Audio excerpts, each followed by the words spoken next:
રાજુભાઈ ભગત ખાનગર સાહેબ અત્યારે આપણે નગર સંચાલિત બ્રિજ ઉપર હાલી રહ્યા છીએ, જે દવાખાનાની બાજુમાં બ્રિજ છે અને બ્રિજ ઉપર આવી રીતે હરિયા આખા બ્રિજની અંદર નીકળી ગયેલા છે.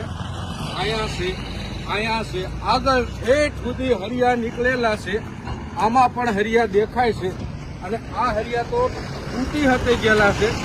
એટલે મહેરબાની કરીને નગરપાલિકાને કહું છું કે તમારા લાખો કરોડોના કામ હાલે છે, એ ભલે હાલે એનો કોઈ મને વાંધો નથી, પણ અહીંયા 5-25 બકડિયા જો નાખી દો તો આ હરિયા દેખાતા બંધ થઈ જાય અને બ્રિજની આવરતા વધી જાય.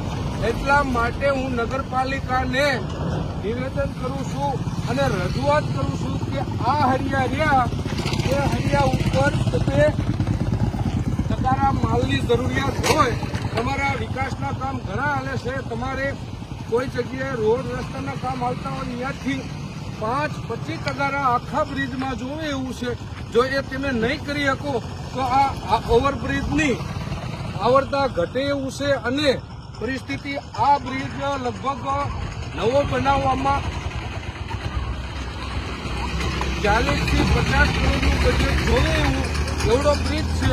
તો મહેરબાની કરીને થોડા હાથું જાજુ બગડે છે અને નગરપાલિકાને આવા તો મારે 10 બ્રિજ ખાન ગામની અંદર છે તે બતાવવા છે. એક તો ઉષા કાંટાની વેબ્રિજની સામે છે, એ બ્રિજની પણ હરિયા દેખાઈ રહ્યા છે. તો આ બ્રિજ ઉપર થોડો માલ નાખી અને આને સાફ સફાઈ કરાવી નાખો એટલે પાણી વધારાનું છે એ પાણી અહીંથી અંદર યુઝ થાય, પાણી ભર્યું રહે, એના હિસાબે નુકસાની જાતી હોય છે બ્રિજને.